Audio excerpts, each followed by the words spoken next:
how beautiful and thick that yogurt is.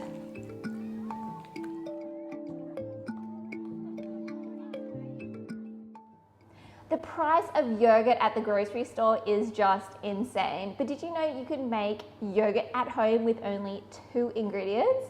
And I'm going to show you now. It's so easy. You'll be never buying yogurt again. And I'm going to be showing you how to make a completely dairy-free, plant-based yogurt. All you're going to need is 1 liter of soy milk, and I like to use a sugar-free one, so no added sugars, so I can use this for both savory or sweet applications.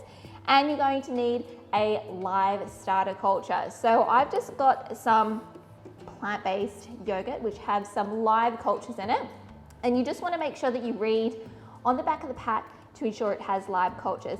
Now, if you can't find plant-based yogurt where you are, you can also use the probiotic capsules instead. Now, you only need this the first time that you make your yogurt, and then after that you can just reserve a small amount to continue the process when you make your next batch. So let's start. Now, I've got here a nice big saucepan. Now, a lot of people do ask me, can I use other types of milks? Now, I do find when you start using things like almond milk, cashew milk, all these other types of milks, they don't have the same type of proteins that are going to coagulate like a dairy milk, so it's not going to work the same. So I do advise to just stick to the soy milk. And you want to try and get a soy milk that has a high concentration of soy, and this can often be achieved by just looking at the back and looking at the protein content. And ideally you want something around 3 or more percent. So per 100 mils, it'll say more than 3% protein, and then you kind of know that it's going to have a higher concentration of the soy inside. So you're going to get a thicker yogurt or get more yogurt out of your milk. So I've just put my entire liter into my saucepan here, and we're just going to heat this up. And I like to do this slowly, and we need to bring it up to 80 degrees Celsius or just before it starts to simmer. Now, we need to do this to ensure that we sterilize the milk and start activating the proteins. So I've just got myself here a thermometer, and I love these thermometers that have the nice big cord on them so you can really keep an eye. And it's actually going to let me know when it reaches 80 degrees. I'm gonna put my lid on while we're measuring. So in my tray here, I have some jars and I'm gonna put my yogurt in, the lids. I also have a whisk, a bowl, and a spoon. Now, just to ensure that everything is sterilized and we are not cultivating any nasty bacteria, I'm gonna pop this into my oven. I have it preheating at 140 degrees Celsius, and we're gonna pop it in there for 20 minutes just to make sure that everything is nice and sterilized. So we're gonna pop that in now while our milk is heating up. We're already at 60 degrees Celsius. You can see it's starting to smoke, which means we're getting very close to our 80 degrees Celsius.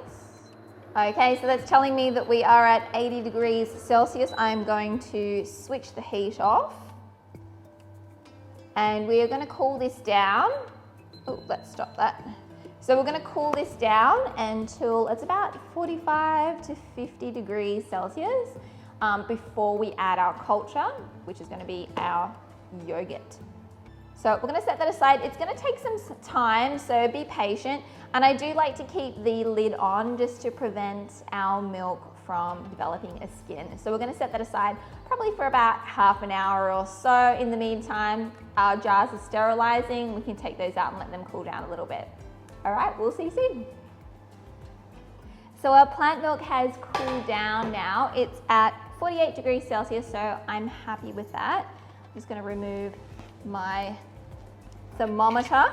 Now, I've just pulled out all my things that were sterilized in the oven, and they've cooled down now. So we can start preparing our yogurt. So I've got myself here my vegan yogurt that I just bought from the grocery store, which does have the live cultures.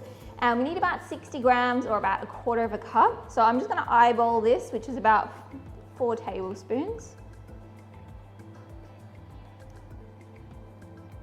So I'm just doing 4 spoons of that.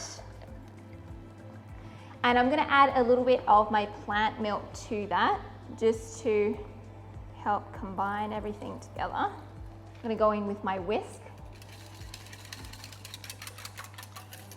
Make sure it's all nice and smooth.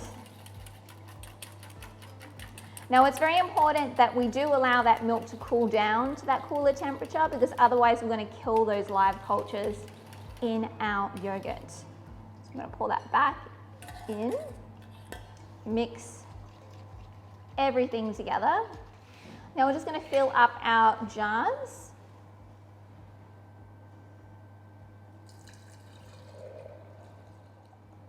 Yeah, we're only going to need 2 of these.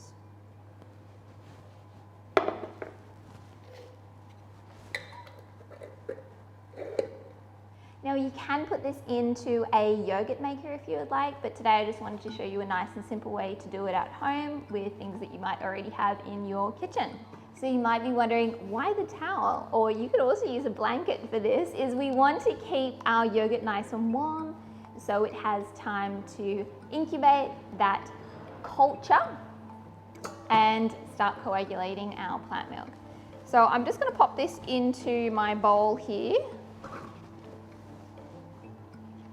And we're going to wrap up our yogurt, keep it nice and cozy.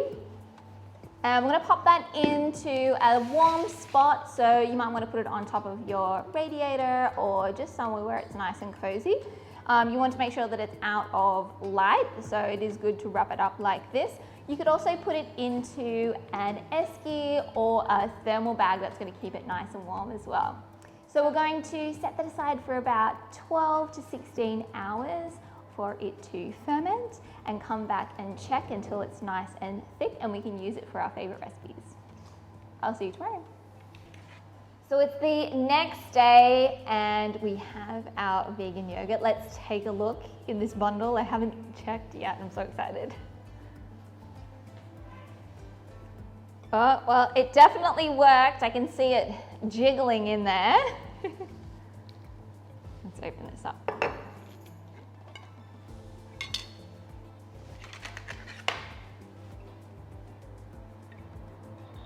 So you can see the yogurt has thickened, it has coagulated, so that's perfect. But to make a Greek yogurt, we want it to be nice and thick. So we need to strain this. And look, it's very easy. All we need to do to strain, to make a Greek yogurt, is I have here a strainer. You can use any kind of strainer. This is just one that I have here. And then a big bowl or a pot, some cheesecloth. And we're just going to put our yogurt inside. I'm going to strain off some of that liquid to get it nice and thick. Now the higher content of protein or concentration of soy in your soy milk will give you a thicker yogurt. So you're going to get more volume of yogurt from like a higher concentration of protein. So the plant-based milk that I use is probably about 3%, something like that, which is totally fine. So we'll probably get 1 jar or like 500 mils of yogurt, the Greek yogurt, out of 1 liter, so approximately. So I can already hear some of the moisture coming out, which is great. I'm just going to put some cling wrap on the top and transfer this into the fridge. And you can do that for a couple of hours. You can do it overnight. It's totally up to you how much of that moisture that you want to get out. Great, so I'm going to set that aside for a couple of hours or in my fridge until I'm ready to use it, and then we can use it for our Greek yogurt. It's the next day and I'm back with my vegan Greek yogurt. Now, I will admit this has actually been in the fridge overnight, so it has become quite dry. We're going to take a look at it, but this is the great thing about straining your yogurt. You can make it as thick as you would like. So let's take a look and see how much of our yogurt that we actually got. So I've just pulled my scale out here, And look, if it comes out a little bit too thick, you can always add a little bit of that whey that's come out. So let's lift this up. And you can see we've got quite a lot of that whey below, so it has strained quite a lot. It is quite a dry yogurt, but let's take a look, see how much we have. Oh, it's so thick. It's like cream cheese. So I have 420 grams. I'm actually happy with that. And I love this really thick texture. It looks absolutely beautiful. It is really, really thick, like a Greek yogurt. It's going to be perfect to use for so many different things in your kitchen. I'm actually going to be using this one to make a tzatziki sauce, but you can use it for your favorite pastries. You can use it to make all sorts of things. I personally love it with a little bit of vegan honey and some granola for breakfast or in your smoothies. So you can see it's lovely and thick. Look how beautiful and thick that yogurt is. So that is our Greek vegan thick yogurt. And how easy was that to make? Literally 2 ingredients. And make sure that you reserve a little bit of this yogurt so you can use it to create your next batch.